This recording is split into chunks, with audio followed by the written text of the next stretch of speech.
Bonjour bien-aimés, Nombre chapitre 22, on voit à partir du verset 5. Le roi envoya une délégation à Balaam, fils de Béor, qui a adressé ce message. Il y a ici un peuple venu d'Égypte qui couvre toute la surface du pays. Il s'est installé non loin de chez moi. Viens donc à mon aide, je t'en prie, et maudis-le, car il est plus puissant que mon propre peuple. Si tu acceptes, je pourrais peut-être le vaincre et le chasser de la région. Je sais en effet que les bénédictions et les malédictions que tu prononces sont efficaces. Les messagers des notables moabites et madanites emportèrent de quoi payer. Très important, de quoi payer le devin Balaam et se rendirent chez lui, et ainsi de suite.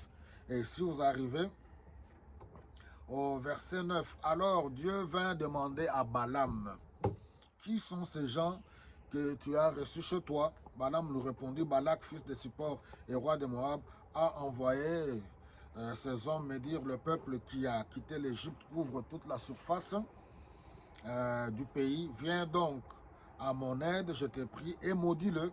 Si tu acceptes, je pourrais peut-être les combattre et les chasser.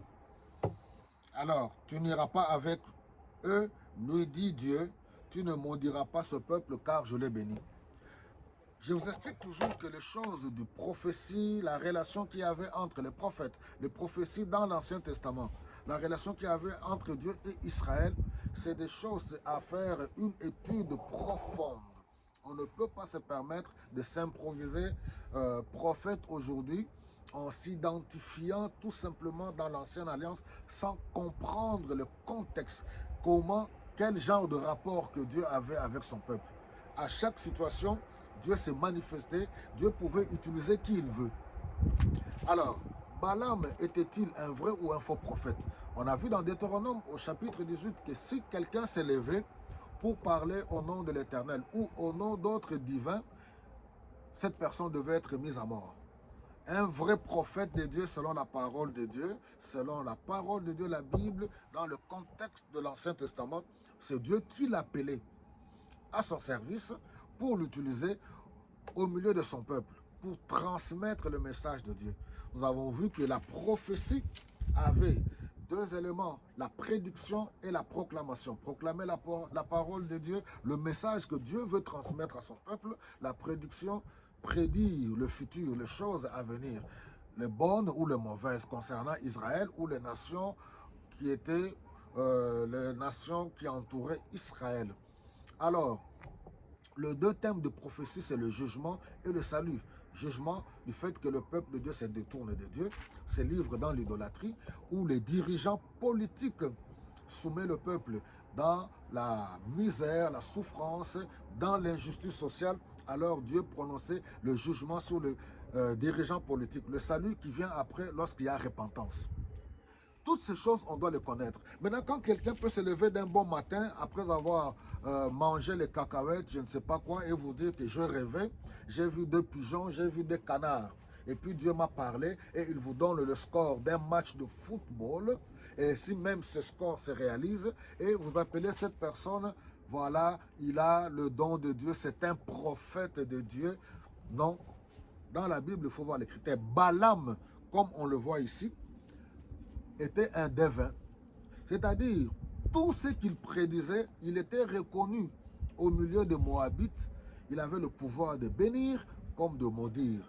Et voilà, quand Balak apprend l'arrivée du peuple de Dieu, le peuple qui avait l'alliance avec Dieu, alors il envoie des messagers avec l'argent, avec des biens, pour aller donner à Balaam pour que Balaam puisse maudire le peuple de Dieu.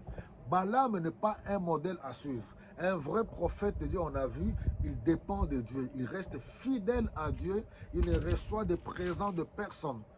Aujourd'hui, vous avez vos gens que vous appelez des prophètes qui sont en train de vous soutirer de l'argent. Vous comprenez un peu? Qui prennent de l'argent. Vous qui êtes ici en Europe, vous envoyez de l'argent à ceux que vous appelez prophètes en Afrique, surtout vous les sœurs, les mamans. Je l'ai déjà dit, des gens qui vivent en Afrique, qui ne connaissent pas les réalités de l'Occident, là où vous vivez, vos réalités ici avec le CDD, le CDI, la CAF et ainsi de suite, ne connaissent même pas c'est quoi Île-de-France.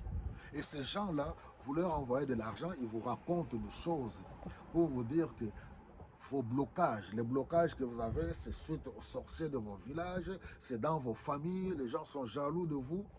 Convertissez-vous, répentez-vous, acceptez Jésus-Christ comme votre Seigneur et votre Sauveur, ainsi vous allez avoir le salut.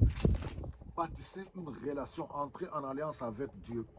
Vous vivez dans le désordre, vous n'avez aucune alliance avec Dieu. Vous êtes un pied dedans, un pied dehors. Alors vous avez l'esprit d'aller consulter les devins. Ce qui est triste aujourd'hui, même l'Église, quand on voit comment Paul explique l'exercice des dons spirituels dans le Nouveau Testament, 1 Corinthiens chapitre 12, chapitre 13, chapitre 14, on réalise que beaucoup de chrétiens pensent que les hommes de Dieu sont des devins.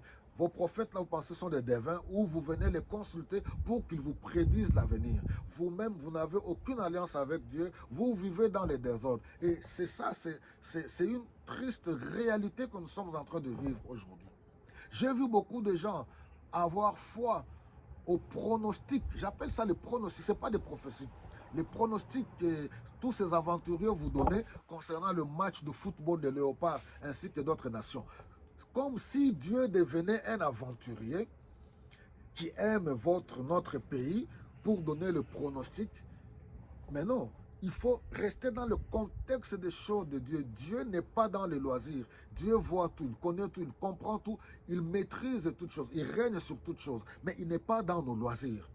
Pour commencer à nous donner des scores comme s'il aimait une nation et haïssait une autre nation. La nation de Dieu aujourd'hui, c'est l'Église. On continuera dans la deuxième partie pour voir le contexte de Balaam et de Balak ainsi que le peuple de Dieu. Que le Seigneur vous bénisse.